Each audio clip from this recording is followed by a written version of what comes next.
Good morning, good afternoon, good evening, folks. Michael Zuber, one rental at a time, back with the one and only Anna, REI mom, Kelly. How you doing, Anna? I'm doing great, Michael. Good to be here.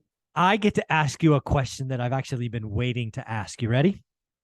I'm scared. I have to be scared. Uh, so you and I have been doing this real estate thing for 40 years combined.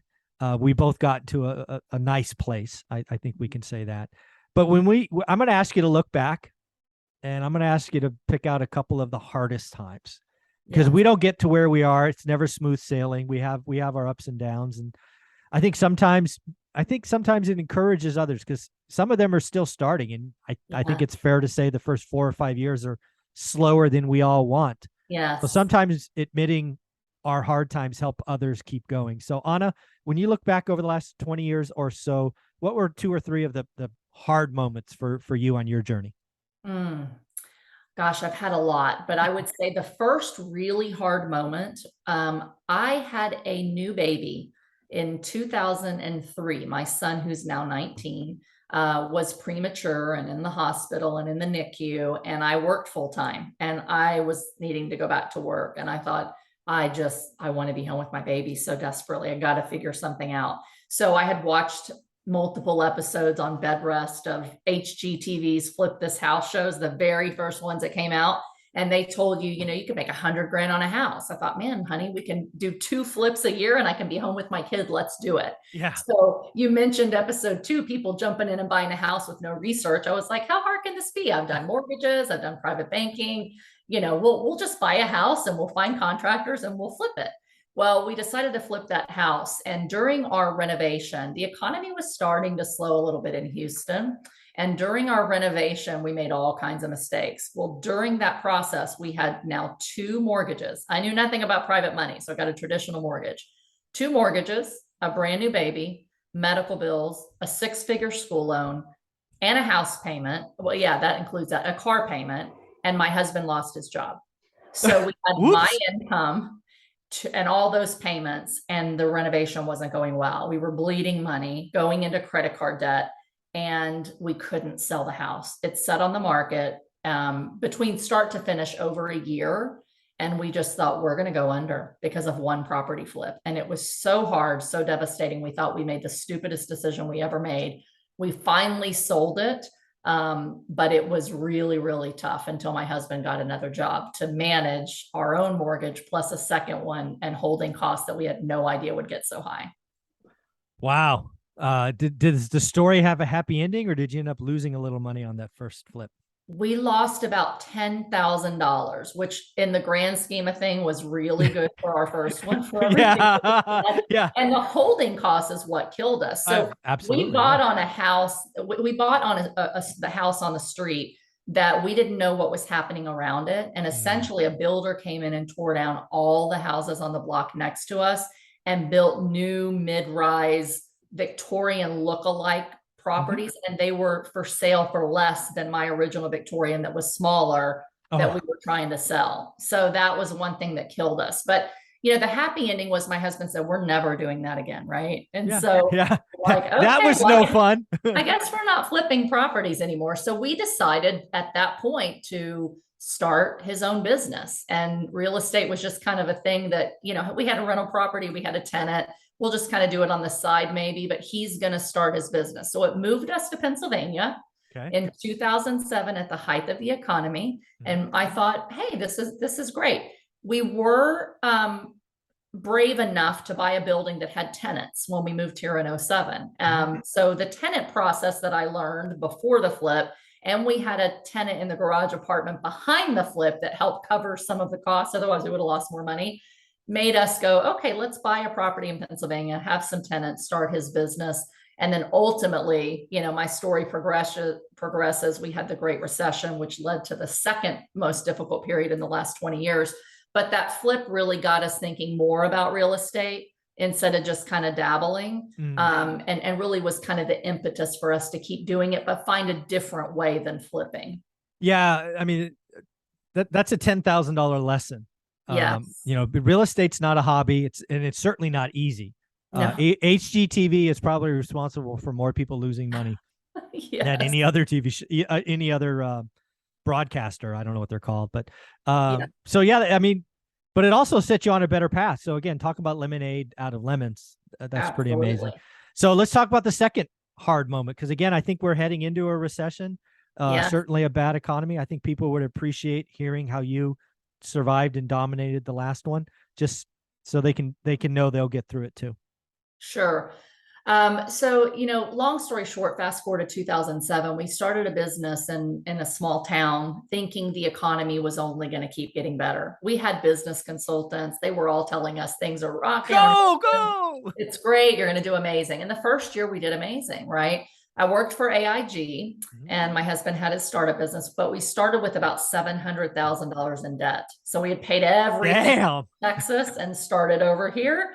Now, 375 was a building, right? So the tenants were helping cover some of that. And 325 was business startup loans. And so he made six figures the first year. I thought, great, I'll be able to leave AIG and be home with my babies by 2008. Yeah. And then the Great Recession happened and I almost lost my job. So AIG, as most of you know, was like in the news every day, $2 billion bailout by the federal government.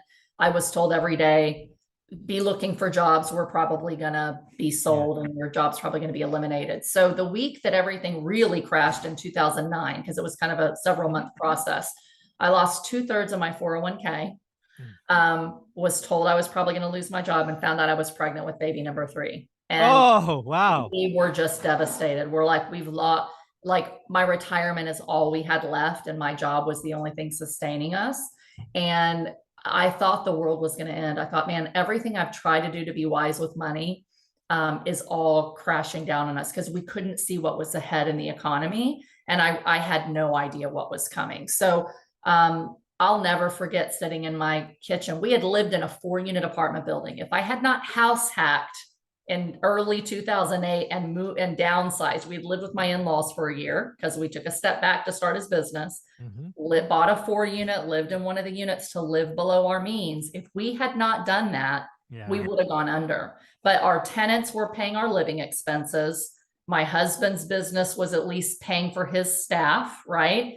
And I took a 401k loan with the $50,000 I had left in it after I lost over 200 grand. And I used it to buy another 4-unit building because I realized, Michael, it was the worst week of my life, but also the thing that was the best decision I ever made. I did everything that they told me not to do when I was going through financial advisory training, and I took a 401k loan because I said, I can't trust the stock market. I can't trust a job, even at one of the largest companies in the entire world. But what was going well is tenants were still paying rent. So I decided I needed to buy another 4-unit. And at least I remember I was going to make about $1,100 a month. I said, that'll cover diapers for a new baby, formula, if I needed, and we would be able to survive. And it was the most devastating time. That property, just so you know how hard things can get, because of what was happening in the economy, the day of settlement, a bank pulled my mortgage. It was because they said, you're too risky. You work for AIG. Your husband has a new business. You're 700,000 in debt and you want to buy real estate and real estate is crashing. What are you thinking, woman? Was devastating. I boohoo cried, like ugly cried. The world is falling apart. Yeah. So I got a realtor who found me a little local bank that was willing to do it. I had to pay for a second appraisal, but I got it done. Yeah. And so that period of 2009 was probably the hardest of my entire life. But I determined that day, I can either wallow in it. In Texas, you say you can fall in the mud, but don't wallow in it. You got to pull yourself out, right? Then you put on your big girl panties and you get back on the saddle and you ride. And I made a decision that no matter how hard it gets, I've got to have the grit to get creative and figure it out one day at a time and just make a better decision tomorrow than I did today. Yeah. There's so many lessons kind of in your story, right? Again, some of the things that you did, like house hacking, right? Sold the big pad in Houston, lived with in-laws, got the fourplex, did it again, just kept going. You didn't take no for an answer.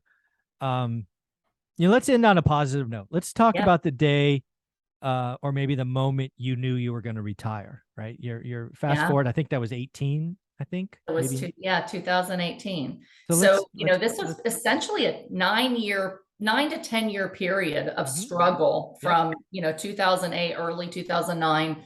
to figure it out, right? And not only did I have to, not only did I have to replace my income to be home with my kids, because again, that was the dream since 2003. It took me 15 years to retire from that first moment. So it was not easy.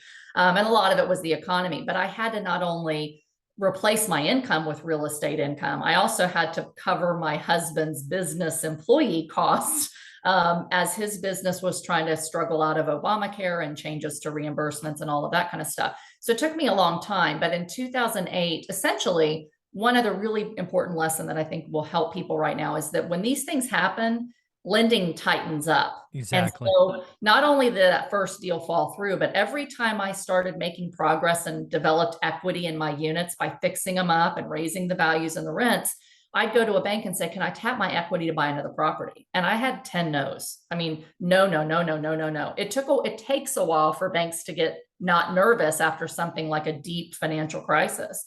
And so I had to learn creative financing. And so I started buying properties with owner financing with very little money down. And through doing that, I finally was able to get some momentum. By 2018, about August of 2018, almost exactly 4 years ago, I realized, okay, I've replaced my income. I have enough to cover insurance and a couple of vacations, and I really can do this. But I was nervous about a recession because we were starting to see signs in 2018 that 2019 might go down. So I did some things to stabilize. I took home equity loan just in case I wouldn't be as bankable after I left my job.